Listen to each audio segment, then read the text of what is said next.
Əmək alətləri necə meydana gəldi?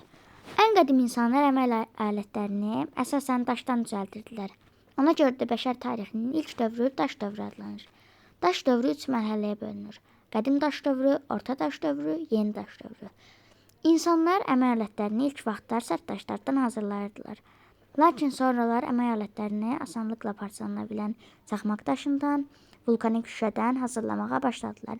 İnsanlar bu materiallardan kəsici alətlər, nizəyə bənzər silahlar düzəldirdilər. Tunc misə nisbətən möhkəm metal idi. Tunc alətlərdən istifadə insanların həyatını asanlaşdırırdı.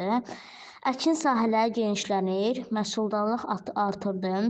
Tunc dövründə insanlar bağçılıqla, bostançılıqla, üzümçülüklə və şərabçılıqla məşğul olurdular. Arxeoloqlar ölkəmizin bir çox yerlərində qazıntılar aparan zaman ağacdan, misdən və tuncdan düzəldilmiş əmək alətləri, bəzək əşyaları, silahlar, qablar və başqa əşyaları aşkar etmişlər. Əmək alətləri içərisində ən əhəmiyyətlisi xış idi.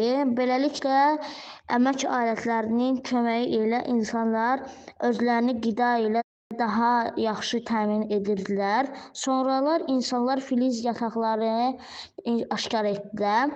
Tunca nisbətən daha möhkəm və keyfiyyətli metal dəmir kəşf olundu. İzlədiyiniz üçün təşəkkür edirik. Hazırlayanlar Emil, Fərid, Çingiz, Firudin. Abunə olmağı unutmayın.